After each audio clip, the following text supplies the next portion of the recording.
Welcome to Season 2 of But My Vagina Still Works, the podcast, a space where we can have honest conversations about menopause, mental well being, sexuality, healing, aging, lifestyle changes, and transformations so many women are forced to navigate in silence. I am your host, Sheryce Watson. Welcome back to But My Vagina Still Works, the podcast, mental well-being and lifestyle changes. I'm so glad to be here with you. I'm Sheryce Watson, your host. And today we are going to talk about GSM. GSM, what is that?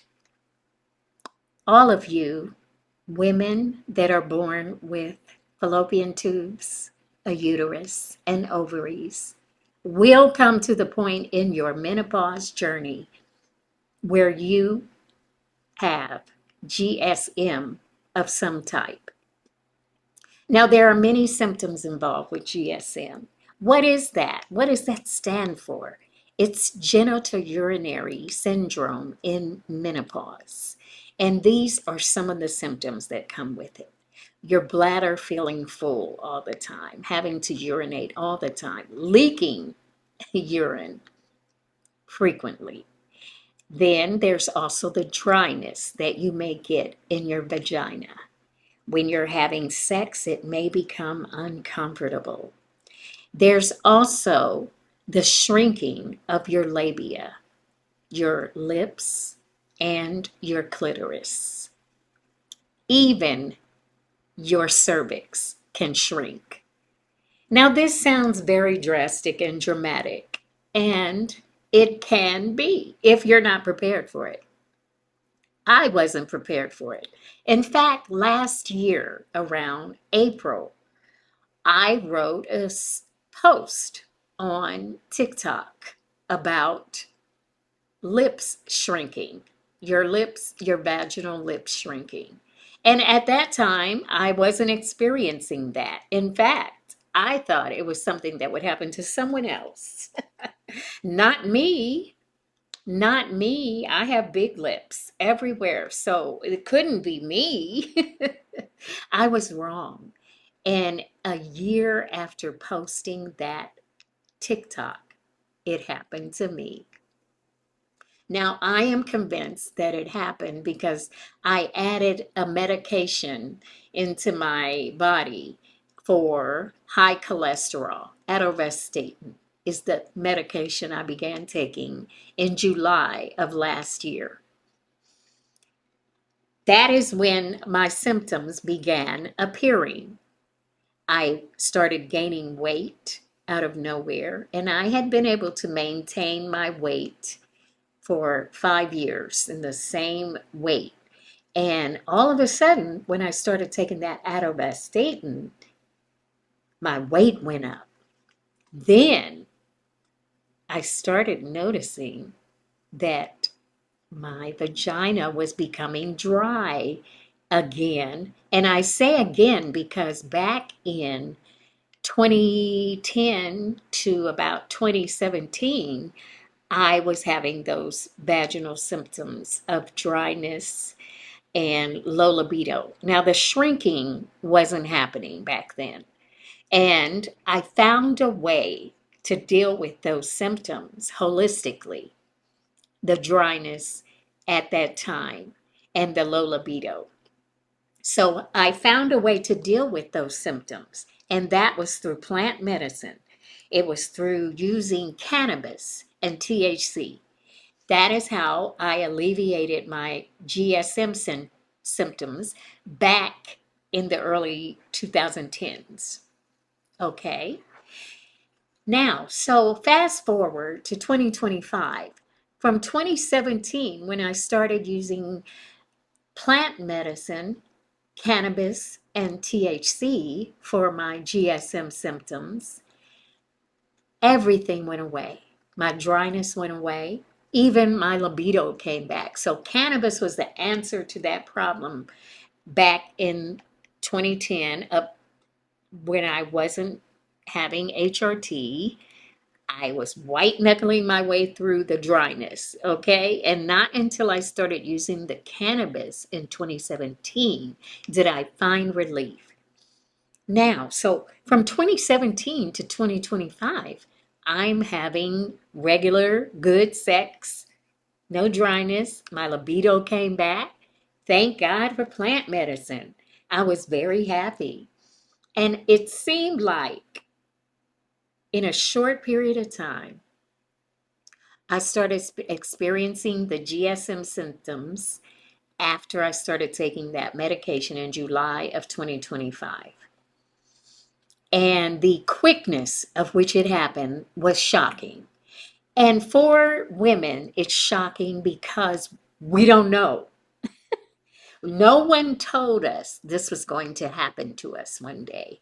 One day you're going to wake up and your clitoris is going to be hiding from you, and your lips are not going to be there anymore. And it's shocking to see, it's shocking to feel. And what happened was the dryness came back, my labia shrunk, the sensitivity around my clitoris was gone. I was mortified, okay? Mortified. I told a friend I was ashamed to tell anyone else. I said, please don't tell anyone. And it was a shocking thing. And so I was embarrassed and shocked. And once again, now I'm in a relationship with someone, and my menopause is affecting our sex life again. So it was like a repeat. It was like the sequel, only worse. And so I didn't know what was going to happen. I started looking up things you can do, and what you can do is nothing. Because once you get to that point in postmenopause where you don't have much estrogen left at all, and your vaginal tissue, your lips, your labia is all sustained by estrogen. So the only thing that you can do to alleviate GSM symptoms is by using estrogen. You have to eventually use some estrogen. Now, is that a problem for some people? Yes, because estrogen is not readily available to everyone, nor can everyone tolerate it. Now, there are things that you can do to increase blood flow to the area, but that requires touching yourself. And many women out there are ashamed of touching themselves in their vaginal area. They have been conditioned by religion that it is a sin to touch themselves. But I am telling you that a way to restore vaginal tissue is to increase blood flow to that area. And there's really not going to be a lot of blood flow that you can bring there without introducing estradiol into your journey. Estradiol is a form of HRT, hormone replacement therapy. And when you get to a certain part of your journey, hormone replacement therapy may not be an option. But this is low dose estradiol that is put in vaginally. You use it vaginally. So it's not going through your bloodstream, that through digestive or anything like that. It's not a patch that has to go through different avenues. It's directly to your vagina where your tissue needs it at that time in your journey. Now, when can a woman expect to see GSM symptoms? For me, it was 14 years into postmenopause. I started postmenopause. I had my last menstrual cycle in May of 2012. So it took from that time to 2025 for me to deplete my estrogen enough that I started to get vaginal atrophy, which is the other word that they used to call GSM. I guess women didn't like the word atrophy attached to their vagina, so they made a new term called GSM. But anyway, so it took me from 2012 to 2025 to experience visible and physical symptoms of GSM. Like I said, though, I had them before, and I was able to help myself through plant medicine, but that's not enough once your estrogen is depleted. It's not enough. And I even had made my own vaginal suppositories, which was helping to sustain me all those years before it finally took hold. The eventuality of it is that as you lose estrogen, your vaginal tissue becomes atrophied. Without the blood flow, without the collagen, and without the estrogen, it is atrophied. And the way to get sensation again, to alleviate dryness, is to introduce some type of low dose estradiol into your vagina. All hope is not lost, okay? There are other tools out there that are being promoted by different celebrities like Halle Berry, where they have the red light therapy tool that you can vaginally insert. And according to her, it works. I didn't try that. I tried the low dose estradiol. So, what is my update from February till now? Okay, I started using the low dose estradiol in February after I noticed the GSM symptoms were just going haywire, like just incredibly shocking. And once I recognized that there was nothing holistically I was going to be able to do to restore moisture and plumpness, once I realized there was nothing holistically I was going to be able to do, I started taking the low dose estradiol. That was in February. Now, it didn't immediately stop the symptoms, but I can honestly say that the dryness is gone again. So that's good news. The dryness is gone again. I can enjoy my sexual activities with my husband without the pain of dryness. Now, it did take a while for the sensitivity to come back into my labia area, but I can report that has returned as well. Now, the plumpness, no, that has not come back.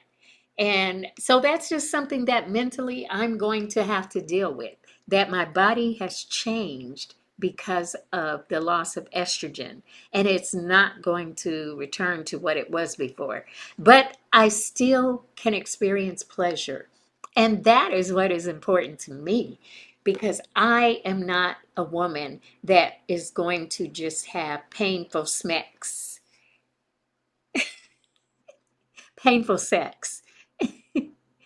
I am a woman who still wants pleasure. And I know that there are other women out there who are experiencing this, want to still enjoy pleasure with their partners as well. So, the things that you can do to stave off GSM and vaginal atrophy before it becomes a thing in your life. You can prolong that.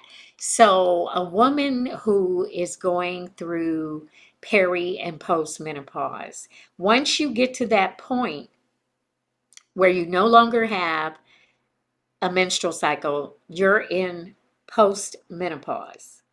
And vaginal atrophy can occur after that point at any time. But it normally would take about 10 years. For me, it was 14 years. And that is because I introduced some of the things that are in my journal, but my vagina still works. I introduced holistic solutions like phytoestrogen foods, different things that are in the journal, herbs, plant medicine. So these are things that I introduced earlier in my journey that I am convinced helped me to go for 14 years into postmenopause without vaginal atrophy or GSM. So if you start using the things in my journal early in your journey, I'm saying that it worked for me and it may work for you as well. I'm not a doctor, but I know that things that we do holistically that are plant based are better for us than prescriptions, if at all possible. And if once you get to that point, then you can check with your doctor and see if you are a candidate for low dose estradiol vaginally put into you so that your tissue is directly affected by the HRT. That's what I want to say to you today. And I want to tell you that the things that we go through in peri and postmenopause can be traumatic, can be shocking, the changes that your body goes through.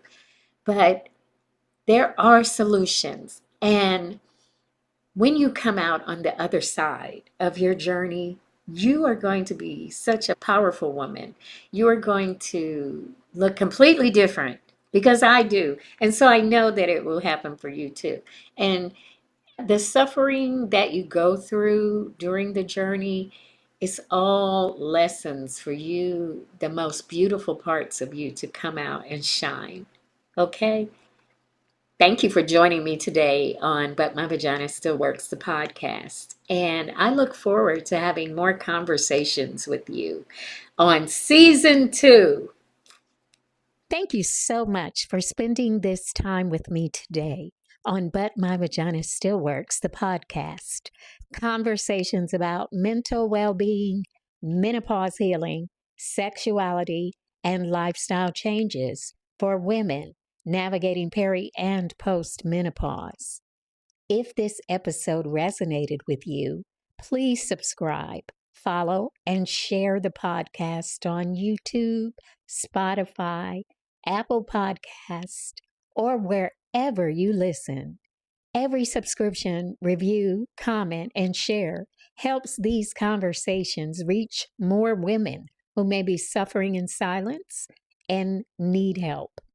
Now, you can purchase my menopause wellness journal, But My Vagina Still Works, along with other books from Sacred Pause Publications at asacredpause.com and the TikTok shop.